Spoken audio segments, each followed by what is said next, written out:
जय मसीह। आज की आराधना को हम आरंभ करेंगे और भजन का लेखक कहता है, यहोवा का धन्यवाद करना भला है। हे परम प्रधान, तेरे नाम का भजन गाना, प्रातः काल को तेरी करुणा और प्रति रात को तेरी सच्चाई का प्रचार करना, 10 तार वाले बाजे और सारंगी पर वीणा पर गंभीर स्वर से गाना भला है।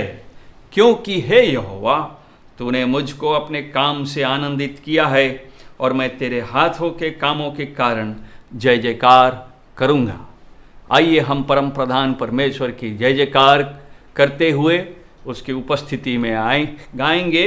हम गीत आवाज़ उठाएंगे, हम साज बजाएंगे।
सजाएंगे, है यीशु महान अपना, ये गीत सुनाएंगे, आवाज उठाएंगे।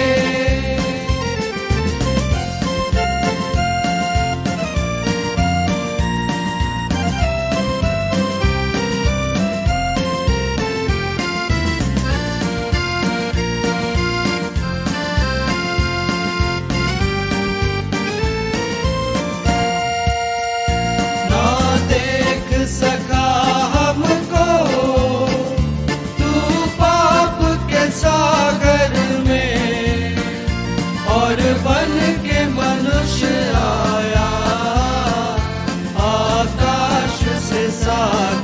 में, ना देख सका हमको तू पाप के सागर में, और बन के मनुष्य आया आकाश से सागर में।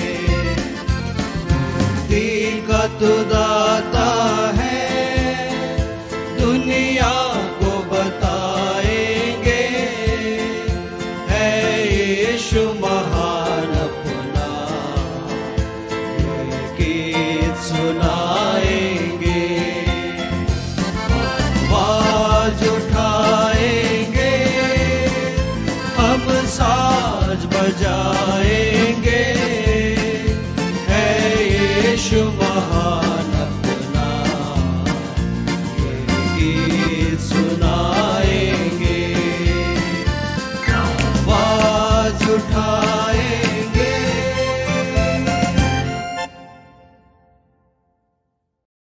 आइए हम प्रार्थना करेंगे। हमारे प्रभु जी, हम तुझे धन्यवाद देते हैं आज के सुबह के लिए जो तूने हमें प्रदान किया है। हम धन्यवाद देते हैं प्रभु कि हम तेरी उपस्थिति में आ पा रहे हैं और हमें ये मौका दिया है कि हम तेरी आराधना मिल करके कर पा रहे हैं।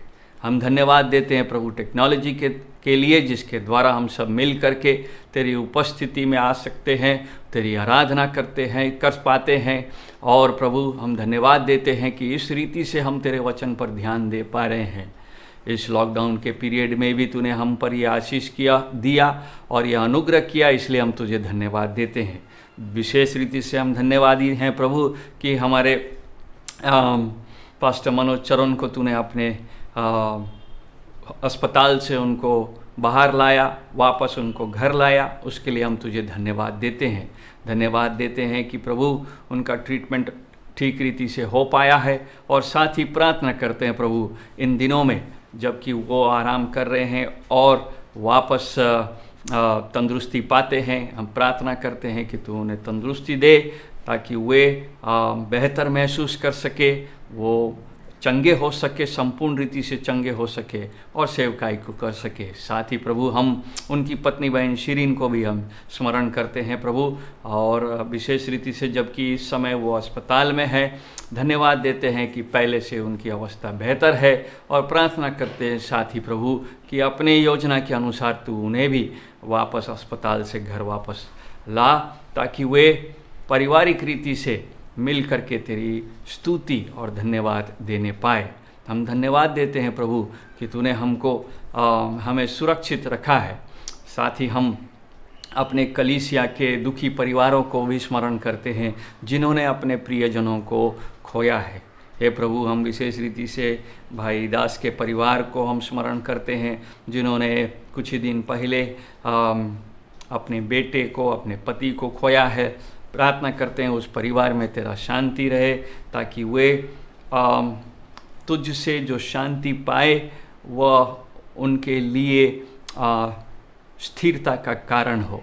हे प्रभु, अनुग्रह कर कि इन दिनों में जबकि बहुत सी चीज़ बदलेंगे, बहुत से निर्णय लेने पड़ेंगे, बहुत तरीके के बदलाव आएंगे, उनके साथ हो प्रभु ताकि वे इस समय को भी पार कर सके। कलीसियाई रीति से हम बाकी परिवारों को भी स्मरण करते हैं जो बीमार है और इस कोविड सिचुएशन में बीमारी का सामना कर रहे हैं। हम प्रार्थना करते हैं कि तू उन्हें चंगाई दे प्रभु, और होने दे कि वे स्वस्थ होकर के फिर से तेरी आराधना में उपस्थित होने पाए। हे प्रभु, हम अपने देश को भी स्मरण करते हैं इन दिनों में जबकि हर प्रांत में लोग बीमार हो रहे हैं और हर एक प्रांत में लोग मृत्यु को देख रहे हैं। ऐसे समय में प्रभु हम प्रार्थना करते हैं कि उन पर तू अनुग्रह कर कि तेरा सुसमाचार उन तक पहुंच सके, कि तुझ जीवित परमेश्वर को वो जान सके और अनंत काल का जीवन उनको मिल सके। सारी आदर और महिमा प्रभु तुझको देते हैं और इस पूरे समय को जबकि हम तेरे वचन पर ध्यान करेंगे उसको हम तेरे हाथ में सौंपते हुए यीशु मसीह के नाम से मांगते हैं, जिसने हमें यह कहना सिखाया कि हे हमारे पिता, तू जो स्वर्ग में है, तेरा नाम पवित्र माना जाए, तेरा राज्य आवे, तेरी इच्छा जैसे स्वर्ग में पूरी होती है वैसी पृथ्वी पर भी हो। हमारे दिन भर की रोटी आज हमें दे, और जिस प्रकार हमने अपने अपराधों को क्षमा किया है वैसे ही तू भी हमारे अपराधों को क्षमा कर प्रभु। और हमारे परीक्षा में न ला, परंतु बुराई से बचा, क्योंकि राज्य और पराक्रम और महिमा सदा तेरी ही है। आमीन। समय आया है कि हम परमेश्वर की वचन की ओर जाएंगे, और मैं आज आपको इस आराधना में आपका स्वागत करता हूं। और जैसा कि आप जानते ही हैं कि पादरी मनोज चरण और उनकी पत्नी दोनों ही बीमार हैं। पास्टर मनोज चरण वापस घर आ गए हैं, उनको हॉस्पिटल से डिस्चार्ज मिल चुका है। उनकी पत्नी अभी भी अस्पताल में है और अभी पूर्ण रीति से चंगी नहीं हुई है। हम उनके लिए भी प्रार्थना करेंगे। निश्चय पहले से बेहतर है, परंतु संपूर्ण चंगाई के लिए हम प्रार्थना करेंगे और जल्द ही वो डिस्चार्ज हो पाए और घर लौट पाए। सो आइए आज के वचन में हम जाएंगे। और हम पिछली बार यदि आप स्मरण करेंगे तो हम कलीसिया के बारे में ध्यान दे रहे थे कि कलीसिया में एकता किस प्रकार से होगा, या वो कौन सी कारण है जिससे कलीसिया में फूट होता है। नए नियम के कलीसियाओं को हमने देखा, गलातियों की पत्री को देखा, पहला कुरिन्थी और उसके 3 अध्याय को भी पढ़ा, जहाँ पर हम कलीसिया के फूट के विषय में ध्यान दिए थे। और उस पहला कुरिन्थी के 3 अध्याय को जब हम पढ़े 16 से 23 पद में, तो 3 बातें निकली थी जिससे ये पता लगता है कि यदि ये 3 कारणों पर ध्यान दिया जाए तो एकता संभव है। और पहला पॉइंट ये था कि हमें अपने आप को पवित्र रखना है और सामूहिक रीति से भी पवित्र रखना है, क्योंकि हम व्यक्तिगत रीति से भी परमेश्वर के मंदिर हैं, और विश्वासी जब एक होकर के एक जगह आते हैं तो वे भी सामूहिक रीति से भी परमेश्वर के मंदिर है। और मंदिर होने के कारण से उनको संसार से अलग होना चाहिए, सेट अपार्ट होना चाहिए, उनमें परमेश्वर का अनुग्रह दिखना चाहिए, और उन्हें उस पवित्रता को समझने की आवश्यकता है। दूसरी चीज़ जो हमने देखा था कि यदि हम कलीसिया में एकता चाहते हैं तो वह हमको 18वां पद से मिलता है, जो कहता है कि कोई अपने आप को ज्ञानी ना समझे। Do not deceive your self. हमको आत्मभ्रम में नहीं रहना चाहिए कि हम औरों से अधिक ज्ञानी हैं। यदि हम में नम्रता रहेगा तो हम निश्चय ही दूसरों के साथ एकता बनाए रख सकेंगे।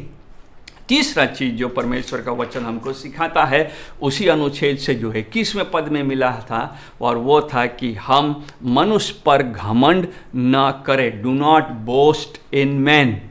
पहला पॉइंट बी होली, दूसरा था कि do not deceive your self, और तीसरा था कि do not boast in man.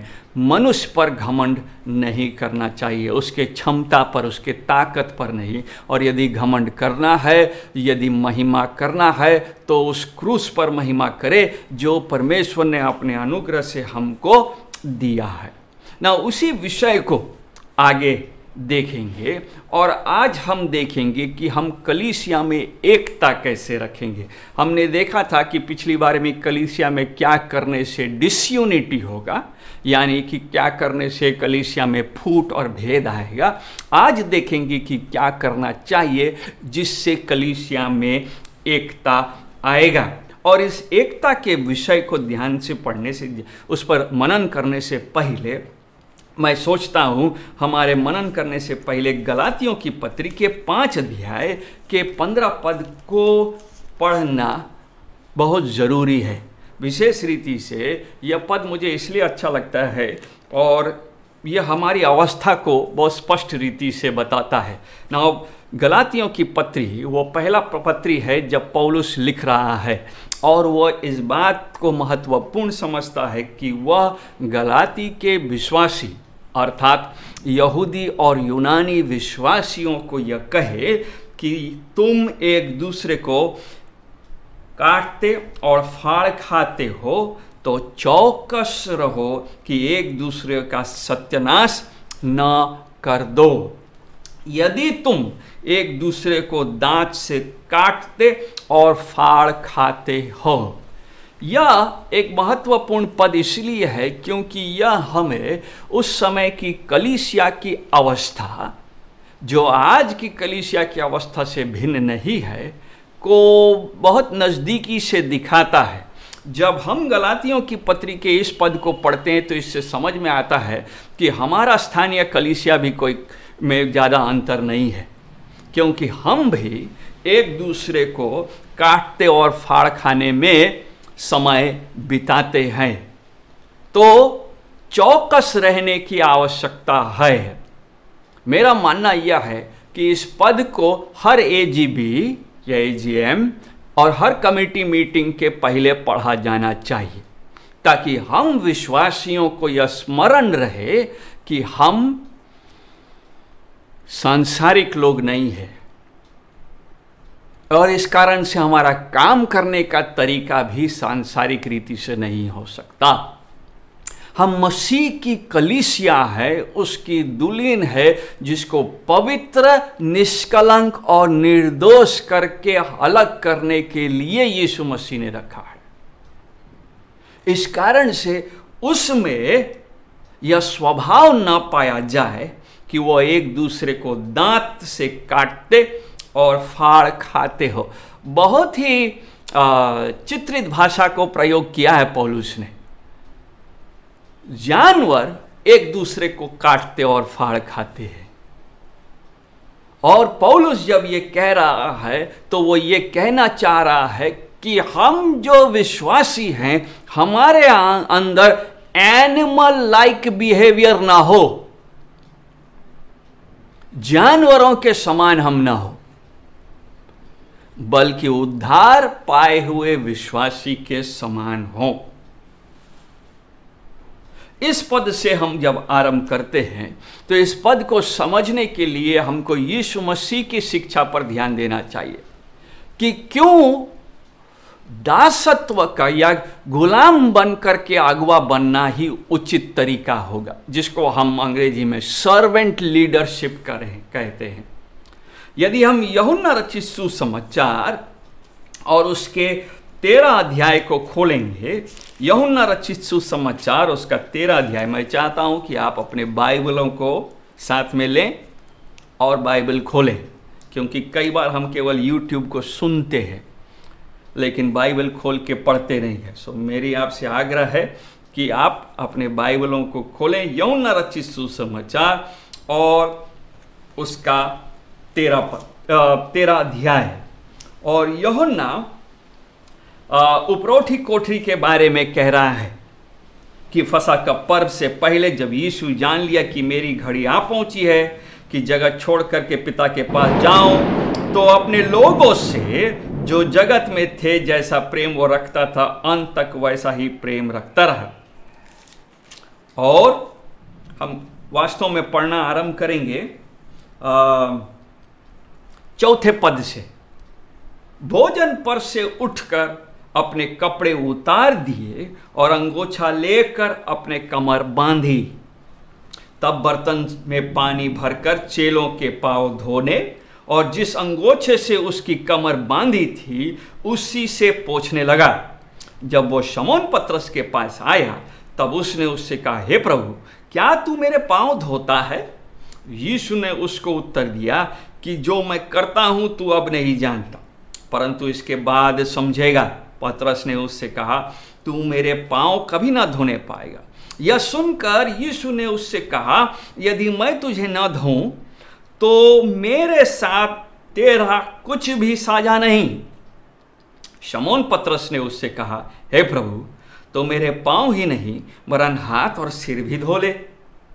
यीशु ने उससे कहा, जो नहा चुका है उसे पांव की सिवा और कुछ धोने का प्रयोजन नहीं, परंतु वो बिल्कुल शुद्ध है। और तुम शुद्ध हो, परंतु सब के सब नहीं। वह तो अपने पकड़ने वाले को जानता था, इसीलिए उसने कहा, तुम सब के सब शुद्ध नहीं। जब वो उनके पांव धो चुका और अपने कपड़े पहनकर फिर बैठ गया तो उसने कहा, वो कहने लगा, क्या तुम समझे कि मैंने तुम्हारे साथ क्या किया? तुम मुझे गुरु और प्रभु कहते हो और भला कहते हो क्योंकि मैं वही हूं। यदि मैंने प्रभु और गुरु होकर तुम्हारे पांव धोए तो तुम्हें भी एक दूसरे के पांव धोना चाहिए, क्योंकि मैंने तुम्हें नमूना दिखा दिया कि जैसा मैंने तुम्हारे साथ किया है तुम भी वैसे ही किया करो। मैं तुमसे सच सच कहता हूं, दास अपने स्वामी से बड़ा नहीं और न भेजा हुआ अपने भेजने वाले से। तुम तो ये बातें जानते हो और यदि उन पर चलो तो धन्य हो। प्रभु अपने वचन के पढ़े जाने पर आशीष दे। यीशु मसीह उस आखिरी हफ्ते में है और वास्तव में वो आखिरी दिन है जब वो उनके साथ आखिरी बार भोजन कर रहा है। यूहन्ना कह रहा है कि वह आया है रोटी कोठरी पे, चेलों के साथ आया है, वहाँ भोजन का बंदोबस्त किया गया है और वह सब भोजन कर रहे हैं।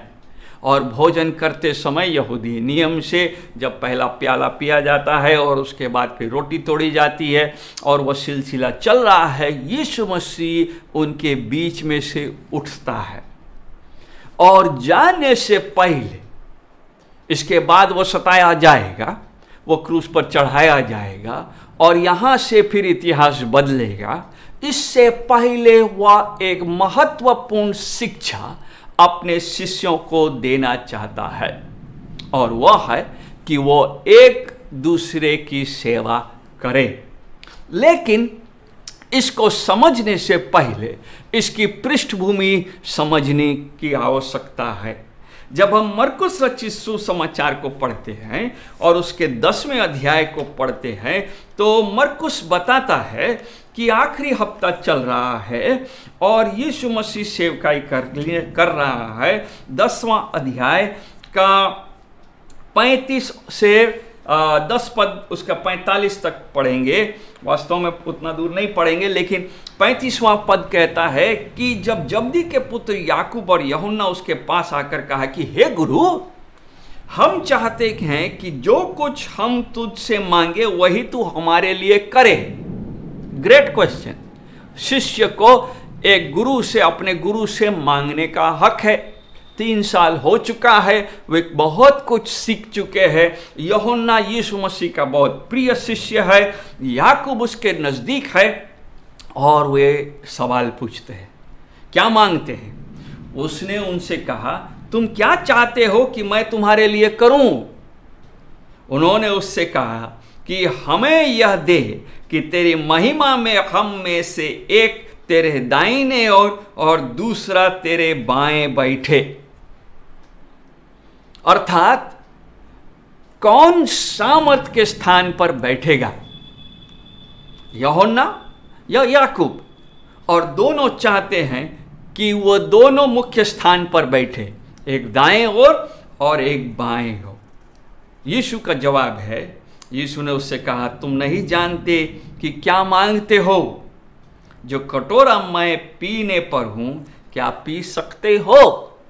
यह वह कटोरा है जो यीशु मसीह गत्सेमनी के बाग में 3 बार प्रार्थना करता है कि हो सके तो हे पिता, यह कटोरा मेरे सामने से टल जाए।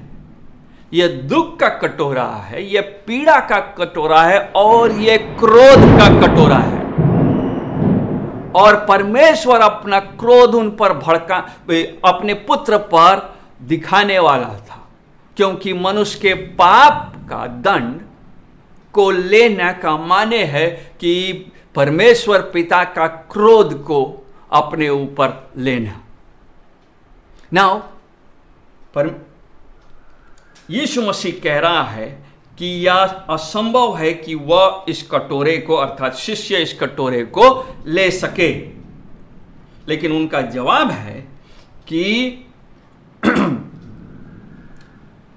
उन्होंने उससे कहा, हमसे हो सकता है यीशु ने उनसे कहा, जो कटोरा मैं पीने पर हूँ तुम पियोगे, और जो बपतिस्मा मैं लेने पर हूँ उसे लोगे। और ऐसा ही हुआ कि दोनों, याकूब और यूहन्ना, यीशु मसीह के बाद, उसके पुनरुत्थान के बाद और उसके स्वर्गारोहण के बाद, वे दोनों ही सेवकाई के समय में, अपने सेवकाई के दौरान सताए भी गए। याकूब वो पहला शिष्य है जो यरूशलेम की कलीसिया में सेवकाई करते समय मार डाला गया, और यूहन्ना वो आखिरी शिष्य है जो माना जाता है जिसको पाटमोस के टापू में छोड़ दिया गया था कि वो वहीं पर अपने अंतिम दिनों को बिताए। और माना जाता है कि सब शिष्यों में वही एक शिष्य था जिसने मृत्यु को साधारण रीति से देखा, नेचुरल डेथ देखा। नाउ यहाँ यीशु मसीह अपने राज्य की स्थापना के बारे में बात कर रहा है, परंतु शिष्यों को मालूम नहीं है कि यह राज्य का स्थापना किस प्रकार से होगा या क्या है उसका फॉर्मूला। उनका सोच है कि जैसे संसार अपने राज्य को स्थापित करता है, यीशु मसीह भी उसी प्रकार से करता है। परंतु यीशु मसीह उस रोटी कोठरी में यह दिखाता है कि उसका लीडरशिप स्टाइल, उसका लीडरशिप का तरीका सांसारिक लीडरशिप से बिल्कुल ही भिन्न है, जिसके कारण से शिष्यों को यह स्वीकार करने में शुरू में, आरंभ में तकलीफ होता है। ना जब हम यह बात मत्ती रचित सुसमाचार के 20वें अध्याय को पढ़ते हैं तो वहाँ हम मरियम को भी देखते हैं कि वो अपने दोनों पुत्रों को लेकर के आती है और उनको मुख्य स्थान दिलवाने को कहती है। लेकिन लूका रचित सुसमाचार तक जब हम पहुँचते हैं, ना लूका रचित सुसमाचार और उसका 22वां अध्याय का 24 से 27 पद, लूका रचित सुसमाचार 22 अध्याय और उसका 24 पद से आगे जब हम पढ़ते हैं तो वहाँ हम पढ़ते हैं कि कौन बड़ा है कौन छोटा है। 22वां अध्याय और उसका 24वां पद बताता है, उनमें यह वाद विवाद भी हुआ कि हम में से कौन बड़ा समझा जाता है। अर्थात यह प्रश्न कि कौन बड़ा है, यह अब यूहन्ना याकूब से बढ़कर के निकल करके बाकी शिष्यों के बीच में भी आ गया है। ना यहीं पर हम देखते हैं कि एक छोटी सी बात, एक छोटा सा विषय कैसे पूरे ग्रुप में फैलना आरंभ होता है और पूरा ग्रुप में का सोच बिल्कुल अलग होने लगा है। अर्थात जब लूका लिख रहा है तो इसका माने है कि पतरस ने लूका को यह बताया है कि यह विषय कितना महत्वपूर्ण था। ध्यान देने वाली बात यह है कि कौन बड़ा होगा और कौन छोटा होगा, यह एक छोटा सा विषय नहीं था, क्योंकि अगर ये इतना ही छोटा विषय होता तो चारों सुसमाचार लेखकों को इसके बारे में लिखने की आवश्यकता नहीं होती। ना जब वे इन बातों को लिख रहे हैं, इससे वह प्रतीत होता है कि वह अपने कमजोरी को देख पाते हैं एज अपोज टू यीशु मसीह, क्योंकि यीशु मसीह का राज्य का परिभाषा उनके अपने राज्य के परिभाषा से बिल्कुल अलग है। और यीशु मसीह अपने राज्य के नियम को उनको समझाता है और वो कहता है 21वां पद में माफ कीजिएगा 22वां पद से नीचे कि 24वां पद से नीचे हम देखेंगे, उसने उनसे कहा, अन्य जातियों के राजा उन पर प्रभुता करते हैं और जो उन पर अधिकार रखते हैं वे उपकारक कहलाते हैं, बेनिफैक्टर्स। परंतु तुम ऐसे न होना, वरन जो तुम में बड़ा है वह छोटे की नाई और जो प्रधान है वह सेवक की नाई बने। क्योंकि बड़ा कौन है, वह जो भोजन पर बैठा या वह जो सेवा करता है? क्या वह नहीं जो भोजन पर बैठा है? पर मैं तुम्हारे बीच में सेवक के नाई हूं, परंतु तुम वह हो जो मेरी परीक्षाओं में लगातार मेरे साथ रहे। Now, पद स्पष्ट कर देता है 27 पद तक कि यीशु मसीह अपने राज्य का काम करने का तरीका, अपने राज्य का नेव को बहुत अलग तरीके से रख रहा है। और यह जो स्टाइल है, लीडरशिप स्टाइल है, वह पहले किसी भी गुरु के जीवन में नहीं देखा गया, या किसी भी अगुवे ने इस स्टाइल को एडॉप्ट भी नहीं किया। यीशु मसीह ही है जो गुलाम बनकर, दास बनकर अगुवाई करता है। क्यों? क्योंकि उसके अगुवाई का तरीका क्रूस का तरीका है, उसका अगुवाई का मार्ग क्रूस का मार्ग है। इसलिए जब हम यूहन्ना रचित सुसमाचार के 13वें अध्याय में जाते हैं और देखते हैं कि यीशु मसीह अपने शिष्यों का पैर धो रहा है। शिष्यों का पैर धोना एक बहुत बड़ा विषय है। किसी भी शिष्य को यह स्वीकारा नहीं है कि उसका गुरु उसका पैर धोए, परंतु यीशु मसीह उसके पैर धोने, अपने शिष्यों के पैर धोने के लिए अपने आप को ऑलमोस्ट नंगा कर देता है। बाइबल बताती है कि वह अपने कपड़ों को उतार करके, अंगोछा पहन करके उनके पैर धोने के लिए वहां प्रस्तुत होता है। यह काम एक यहूदी घर में या किसी भी जगह में ऐसे व्यक्ति को दिया जाता था जो बहुत ज़्यादा लायक नहीं हो, क्योंकि इसको बहुत अनइम्पॉर्टेंट समझा जाता था। घर के कोई स्त्री या किसी नौकरानी या नौकर से ये काम करवाया जाता था। यीशु मसीह जब इस कार्य को करता है तो वह शिष्यों को कुछ शिक्षा दे रहा है, और वो शिक्षा यह है, वहाँ स्पष्ट लिखा है कि मैं जो ये सब तुमसे कर रहा हूँ वो इसलिए करता हूँ कि तुम भी एक दूसरे के साथ, 15 पद, तुम भी वैसा ही किया करो। सर्व वन अनदर। कलीसिया का नेव एक दूसरे के सेवकाई करने में है। यीशु मसीह हमारा सिर है और उसके नीचे हम सब गुलाम हैं। यीशु मसीह हमको यही सिखाता है और हमारा काम सेवा करने का है। सेवक अपने दास से प्रश्न, अपने मालिक से प्रश्न नहीं पूछता। इस कारण से हमें सावधान रहना चाहिए कि हम जब कलीसिया में हैं हमारी सेवकाई किस प्रकार की हो रही है। कई बार हम सेवक कम, मालिक ज्यादा दिखते हैं। यह कलीसिया में संभव नहीं है। इस कारण से यीशु मसीह ने कहा कि मैं ये करता हूं क्योंकि मैं तुम्हारे लिए एक नमूना छोड़ता हूं। साथ ही हम पतरस के सवाल को भी देखते हैं, जहां पतरस कहता है यीशु मसीह से, मेरे पांव मत धो बल्कि पूरा पूरा नहला दो। यीशु मसीह कहता है कि नहीं, तुम्हें संपूर्ण रीति से धोने की आवश्यकता नहीं है।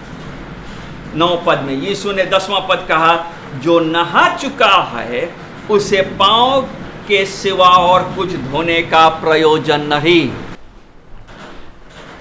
ना यीशु मसीह के इस पांव धोने के घटना से हमको यह शिक्षा मिलता है कि विश्वासियों के जीवन में भी यह संभव है कि उन्हें भी अपने पांव को धुलवाने की आवश्यकता है।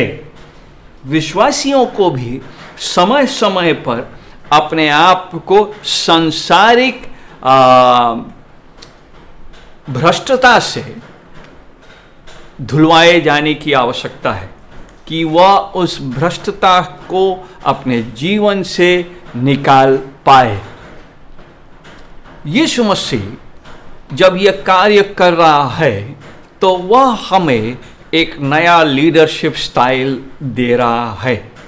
नाउ जब हम इस तरीके के अगुवाई पर ध्यान दे रहे हैं तो एक सवाल उठता है, क्या यह तरीका, जैसे कि यीशु मसीह ने अपने शिष्यों के पैर धोए, उन्हें उदाहरण दिखा दिया, उनको नमूना बनाया और कहा कि ऐसा ही तुम भी एक दूसरे के लिए किया करो, अर्थात कलीसिया में इसी तरह का स्वभाव होना चाहिए जिसमें घमंड का कोई स्थान नहीं है, क्योंकि हम जानते हैं कि घमंड यहोवा को स्वीकारा नहीं है और यहोवा घमंड को देख नहीं सकता। मत्ती रचित सुसमाचार के 23 अध्याय में और 25 से 28 तक जब पढ़ेंगे तो यीशु मसीह ने फरीसियों को यही कहा कि तुम बाहरी रीति से शुद्ध होते हो लेकिन मन का मैल नहीं साफ है, इस कारण से उसे साफ रखने की आवश्यकता है।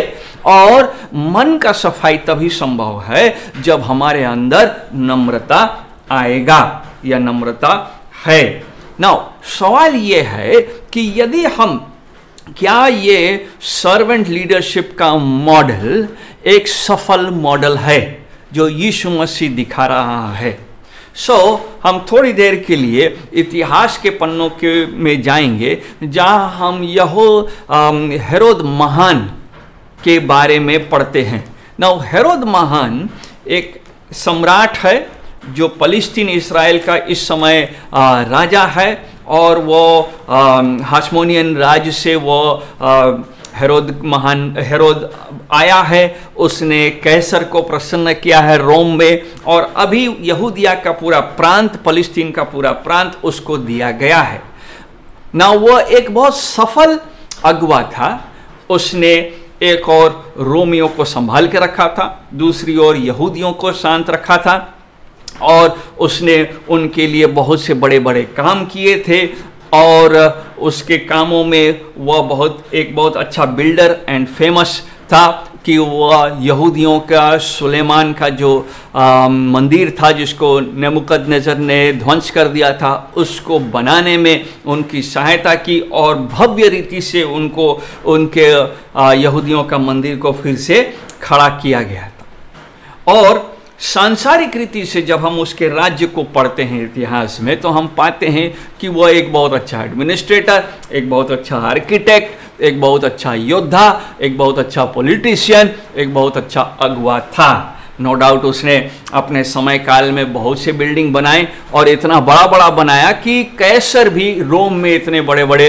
राज्यों, इतने बड़े बड़े महलों को नहीं बनाया था। माना जाता है कि हेरोद ने अपने फलस्तीन देश में 7 बड़े बड़े महल बनाए थे और जहाँ तक इंजीनियरिंग की बात है तो वह भी बड़े बड़े महलों में उसने पानी का प्रबंध कराया जिसको हम एक्वाडक्ट बोलते हैं, जो समुद्र से पानी को शहर में वापस लाया। यह हेरोद के द्वारा संभव हुआ।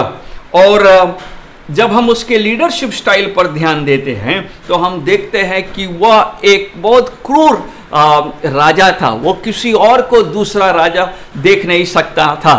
तो माना जाता है और इतिहास बताती है कि जिसके कारण से उसने अपने सभी बेटों को और अपनी पत्नी को भी मरवा डाला। वो इतना अपने आप से ऑब्सेस्ड था कि उसने अपने मृत्यु के लिए एक बहुत बड़ा पहाड़ बनवाया और पहाड़ को बहुत ऊंचा बनाया, जहां पर उसने एक भव्य बिल्डिंग बनाया जिसको हेरोडियम कहते हैं। और उस समय उसने यह निर्णय लिया कि जब वो मरेगा तो उसके शरीर को वहीं रखा जाएगा। आज भी जब हम वहाँ जाते हैं तो हेरोडियम जो है वो बहुत बड़ा सा दिखता है और बहुत कम टूरिस्ट लेकिन उसको जा कर के विजिट करते हैं। नाउ ध्यान देने वाली बात यह है कि हेरोद इतना महान अगुवा था और इतना प्रसिद्ध अगुवा था और उतना युद्ध लड़ा था और उतना अच्छा योद्धा था, सब लोग उससे डरते थे कि वह अपने मृत्यु के लिए भी अच्छा प्रबंध किया। ना क्योंकि वो एक क्रूर राजा था तो वो जानता था कि यहूदी उसे पसंद नहीं करते, इसीलिए उसने यहूदिया प्रांत के यानी कि फलस्तीन देश से सभी गांव से एक एल्डर्स को अपने पास रखवा लिया, उनको जेल में डाल दिया और यह कहा गया था सैनिकों के से कि जिस दिन वो मरे इन सभी अगुओं को, इन सभी एल्डरों को भी मार डाला जाए। इनके मरने के कारण से इनके परिवार वाले जब रोएंगे तो हर एक गांव में, हर एक घर में रोने का आवाज़ सुनाई देगा और ऐसा लगेगा कि मानो पूरा देश हेरोद के मृत्यु के कारण से रो रहा है या विलाप कर रहा है। परंतु हेरोद की बदकिस्मती और उन बाकी सब अगुओं की किस्मत कि ऐसा नहीं हुआ। हेरोद मरा और लोगों ने उसको उसके बनाए हुए पहाड़ में गाड़ा। आज भी वो पहाड़ है। बेथलेहम हेरोद महान के गाड़ने के स्थान से लगभग 3 किलोमीटर दूर है। छोटा सा गांव है जहां यीशु मसीह जन्म लेता है और यीशु मसीह एक दूसरा अगुआ है ना। यीशु मसीह के जन्म के समय में हेरोद है जिसने यह आज्ञा दिया था कि 2 साल से नीचे के बच्चों को मरवा दिया जाए। माना जाता है कि यीशु मसीह जब के 1 साल के जन्म के 1 साल के बीचों बीच में हेरोदेस मर गया ना। हेरोद महान जब मरा है तब उसके सामने उसने इस्राएल को एक ऐसा लीडरशिप दिया था, एक ऐसा अगुवाई का तरीका दिया था जो महान था, जो बड़ा था, जिसमें बहुत कुछ किया गया था। और यीशु मसीह इसी एनवायरनमेंट में, इसी एटमॉस्फेयर में बड़ा हो रहा है। लेकिन जब हम नए नियम को पढ़ते हैं, यीशु मसीह इस एनवायरनमेंट में बड़े होने के बावजूद भी कभी भी हेरोद के लीडरशिप के स्टाइल्स को अपने जीवन में उतारता नहीं है या उसको उस पर नजर भी नहीं डालता है। और ये बहुत नोटिसेबल है क्योंकि यीशु मसीह ने अपने प्रचार के दौरान में कभी भी हेरोद के किसी भी उसके भव्य इमारतों के बारे में, उसके यूनानी दर्शनों के, दर्शन शास्त्री विचारों के बारे में, उसके काम करने के तरीके के बारे में भी अपने लीडरशिप स्टाइल में कभी उसको इंक्लूड नहीं किया। जबकि हेरोद भी राज्य बना रहा है। देखनी कंपेयर यदि करेंगे तो हेरोद भी अपना राज्य स्थापना कर रहा है और यीशु मसीह भी अपने राज्य को स्थापित कर रहा है। यीशु मसीह के सामने एक बहुत अच्छा मॉडल है कि वह हेरोद के मॉडल को फॉलो करे, क्योंकि हेरोद ने 34 साल राज्य किया है, परंतु यीशु मसीह ने हेरोद के किसी भी लीडरशिप स्टाइल को नहीं अपनाया है, अपनाया नहीं है, उसको अप्लाई नहीं किया, क्योंकि एक बहुत बड़ा डिफरेंस है यीशु मसीह और हेरोद में, और वह है कि दोनों का राज्य का अंडरस्टैंडिंग बहुत अलग है। यीशु मसीह परमेश्वर के राज्य को स्थापित करने के लिए आ रहा है, और यीशु मसीह जिस राज्य को स्थापित कर रहा है वह परमेश्वर का राज्य है, जिसमें वह उन सबों पर कंट्रोल करता है जो उसके नीचे है। इसका मतलब यह है कि परमेश्वर के राज्य में परमेश्वर सभी विषयों पर कंट्रोल कर रहा है। नाउ जब हम हेरोद के साथ उसका तुलना करते हैं तो हेरोद भी इसी प्रकार का कंट्रोल करना चाह रहा है, और उसने अपने इस कंट्रोल करने के तरीके में बहुत सा एग्रेशन और युद्ध और मार पीट और षड्यंत्र को प्रयोग किया। परंतु जब हम यीशु मसीह के मॉडल को देखते हैं हम उसमें से ऐसा कुछ भी नहीं पाते हैं। यीशु मसीह ने जानबूझ करके हेरोद के किसी भी भव्य महलों के साथ, भव्य शहरों के साथ कोई नाता नहीं रखा।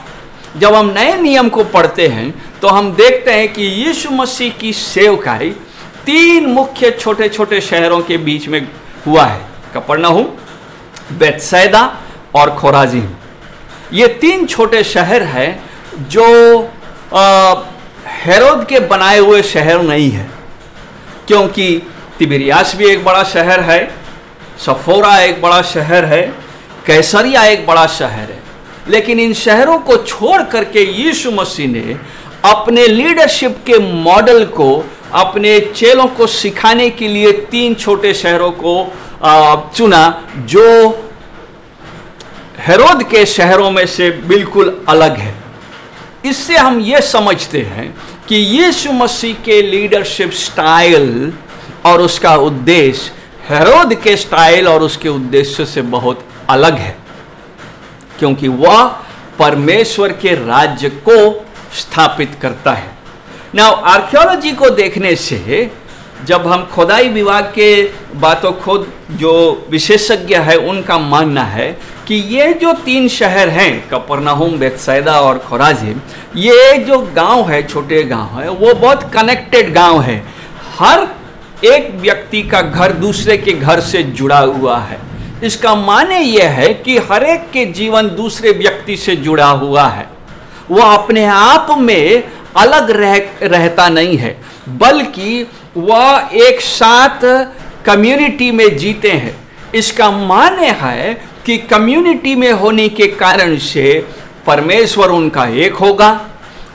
उनके जो भी विषय होंगे वह सामूहिक विषय होंगे, चाहे वो उनके आराधना का विषय हो, उनके आनंद मनाने का विषय हो, सेलिब्रेशंस हो, या उनका कोई फेस्टिवल हो। जो भी कुछ किया जाएगा वो एक समूह में किया जाएगा। ना यीशु मसीह ने जब ऐसे शहरों को चुना है तो वह शिष्यों के लिए महत्वपूर्ण है, क्योंकि वह यीशु मसीह आगे चल करके अपने राज्य में समुदाय को तैयार कर रहा है, एक समूह को तैयार कर रहा है जिसको हम कलीसिया के नाम से जानते हैं। कोई व्यक्ति अकेले में कलीसिया नहीं है। इस कारण से कलीसिया विश्वासियों का समुदाय है। यीशु मसीह ने इन शहरों को इसलिए चुना है क्योंकि इससे चेले कम्युनिटी के बारे में समझते हैं, कम्युनल लाइफ के बारे में, जीवन के बारे में समझते हैं जो एक दूसरे से जुड़ा हुआ है। नाउ जब यीशु मसीह, बैक टू यूहन्ना 13 अध्याय में हम वापस जाते हैं, जब यीशु मसीह अपने शिष्यों के पैर धोने के बारे में सिखाता है कि वे भी एक दूसरे की सेवा करें, तो वह समाज में, कम्युनिटी में, समूह में रहने के बारे में सिखा रहा है, जो हेरोद के लीडरशिप स्टाइल से बिल्कुल अलग था। हेरोद अकेले रहना चाहता, बड़ा महल जरूर बनाता, लेकिन अकेले रहता। लोग उसमें एक साथ नहीं रहते। परिवार को उसने मार डाला था क्योंकि उसको उनसे खतरा लगता था। वो नहीं चाहता था कि कोई उसके राज्य पर, उसके कुर्सी पर, उसके राज्य को पर हक जताए। परंतु यीशु मसीह की लीडरशिप स्टाइल बिल्कुल अलग है। उसका लीडरशिप स्टाइल है मेरे पीछे हो ले, फॉलो मी, जिसका अर्थ है जैसा मैं करता हूं वैसा ही तुम भी करो। ना जैसा मैं करता हूं वैसे ही तुम भी करो का माने यह है कि हर बात में जैसा यीशु करता है या यीशु मसीह सिखाता है, हमें उसको करना चाहिए। जब हम अब यीशु मसीह को अपना गुरु, अपना मालिक मानते हैं, तो उसमें आज्ञाकारिता है। शिष्यता बिना आज्ञाकारिता का बेकार है। वास्तव में ऐसा व्यक्ति शिष्य है ही नहीं। ना हमारे लिए यह चुनौती है कि हम इस बात को समझें कि जब हम कहते हैं कि मैं यीशु मसीह के पीछे चलता हूं, तो इसका माने क्या है। ना यीशु मसीह के पीछे चलना बहुत स्पष्ट है। मरकुस रचित सुसमाचार उसके 8 अध्याय में, जहां मरकुस यह स्पष्ट करता है कि यीशु मसीह का मायने क्या है। 8 अध्याय का 34 पद यह स्पष्ट करता है कि जो कोई उसके पीछे आना चाहे, 8 अध्याय, उसने भीड़ को अपने चेलों समेत पास बुलाकर उनसे कहा कि जो कोई मेरे पीछे आना चाहे वो अपने आप से इनकार करे, अपना क्रूस उठा करके मेरे पीछे हो ले। सो यीशु मसीह के लीडरशिप स्टाइल में, उसके अगुआ बनने के शिक्षा में अपने आप का इनकार करना बहुत बड़ा स्थान रखता है। अर्थात अपने आप को नम्र करना। जो कोई बड़ा बनना चाहे वो अपने आप को नम्र करे, जो आगे होना चाहे वो पीछे होए, जो बड़ा बनना मांगे तो अपने आप को छोटा करे। इन वचनों को हम पढ़ते आए हैं। इस कारण से यह हमारे लिए महत्वपूर्ण है कि हम समझे कि यीशु मसीह नम्र लोगों को ही ग्रहण करता है। यदि हम उसके शिष्य हैं तो नम्रता हमारा अंडरस्टूड गुण होना चाहिए।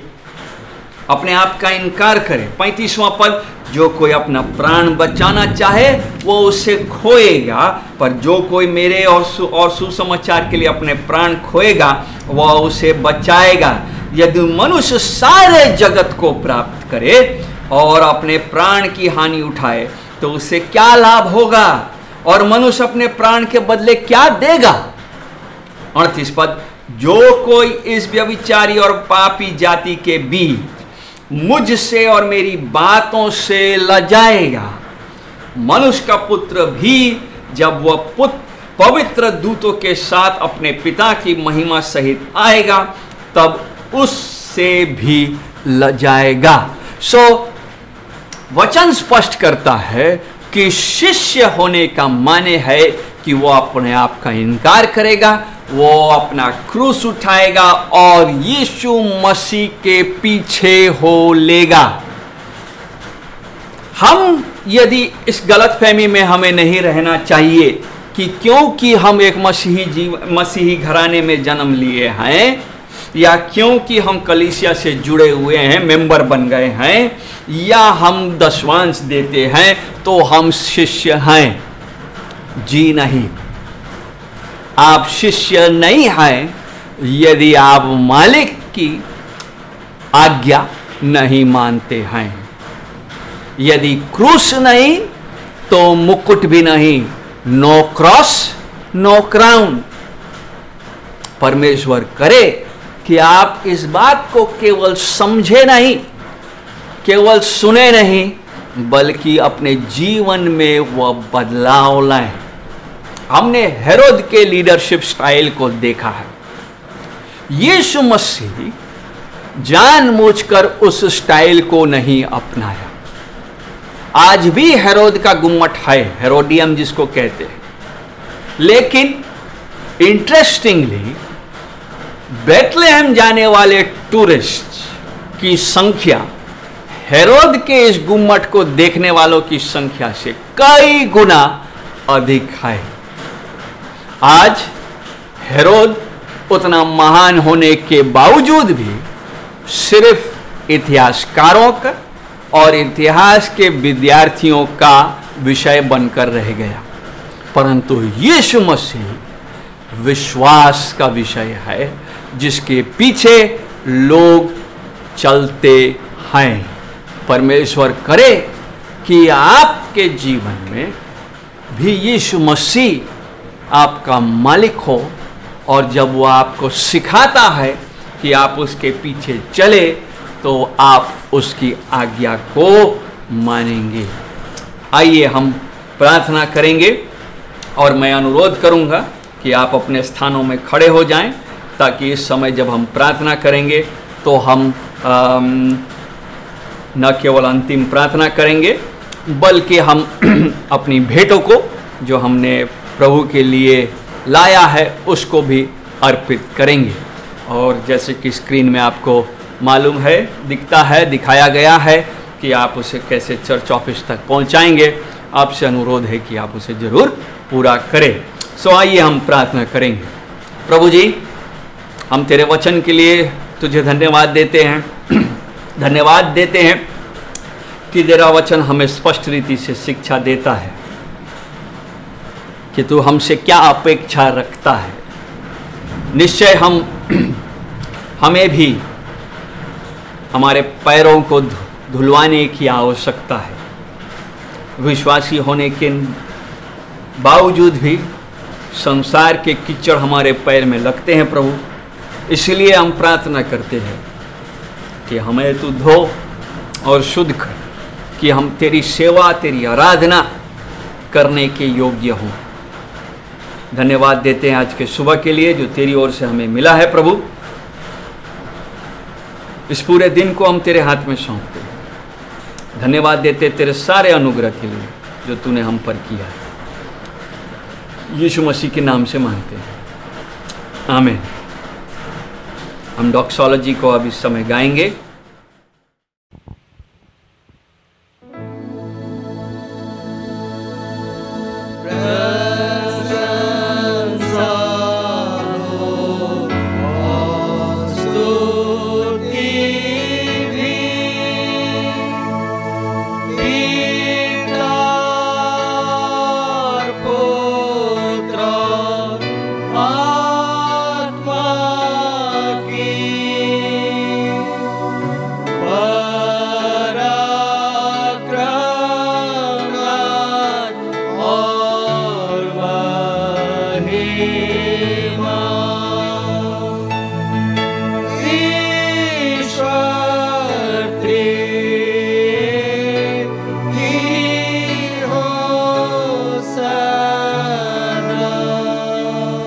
अब हमारे परमेश्वर पिता का प्रेम, प्रभु यीशु मसीह का अनुग्रह और पवित्र आत्मा की सहभागिता हम में से हर एक के साथ युगानुयुग तक बनी है। आमीन।